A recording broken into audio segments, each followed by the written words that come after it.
Hey, I'm Brian Wagner and from Wagner's Rose Nursery. And look, this is just a newly planted rose that I've got here, and it's starting to warm up a little bit now. We're starting to get into some sort of warmer weather, um, and this has gone in day before spring, which I don't have any problems with.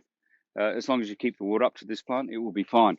So I've got some mulch here, and this is some really old composted lucern straw. I'm going to put it on quite thick, but I'm going to keep it away from the very base of the plant. Now, there's a good reason for this, and that is that you can get reflection from the light from this mulch. Now, this is a fairly dark sort of mulch, so it's not so bad, but I'm just going to keep that away from there, and that's how I'd prefer to do it. Got a few ants in this mulch. And look, once this plant sort of grows, and you start to get some nice growth here, then you're going to have a bit of a canopy where you've got sort of nice leaf growth, and the very base of this plant's going to be in shade. But what can happen if you push that mulch right up around the plant, it'll generate a lot of heat, and you can actually cause a lot of burning. And in some cases, in severe cases, especially if you get some really warm weather, you'll actually burn these plants, you'll actually kill them.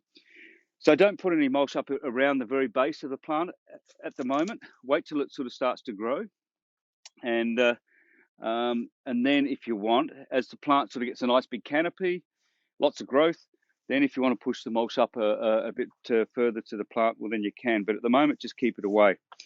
Most probably the best mulch to use is, if you can, sort of old composted lucerne straw is perfect. But some of the legume sort of varieties like bean straw is excellent, and pea straw. And then if you want to start using some of the wheaten straws or barley, is fine. But again, keep in mind that they're quite a light mulch, and they will reflect a lot more light and can certainly cause more burning. So most probably some of the darker, or darker and older mulches are most probably better. And you can put this on really thick. Try and do it to the point where you only have to mulch once a year. So I'm going to put a little bit more around this. I'd like to sort of have it a bit thicker than this. And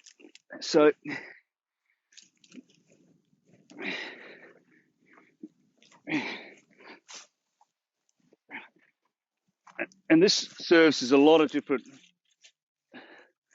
purposes, mulch.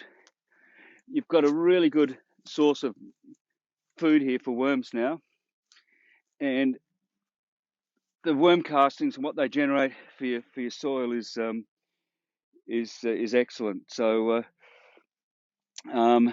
it also retains a lot more moisture. It will reduce your watering down by half. You don't have that direct sunlight on your soil. You're putting a lot more organic matter back into your ground. If you're in a lighter soil, that's going to sort of put a lot more organic matter back in, which will retain a lot more moisture. If you're in a real heavy soil, it's going to break it down a bit. How do you mulch it?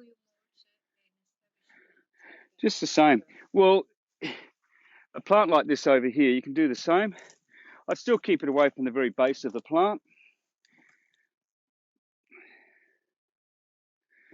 but just get it in around. You can see I'm sort of spreading this. Just get it under.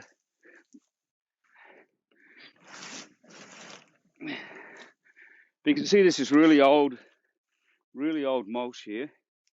But just keep it away from the very, very base. And look, I'd put this on a little bit thick. I need to go get some more. But that's going to work really well, and it's going to make a huge difference to the quality of your plant. And given time over a period of years, if you can keep doing this every year, it just improves your soil structure in a huge way, and your plants will certainly grow a lot better. Thank you.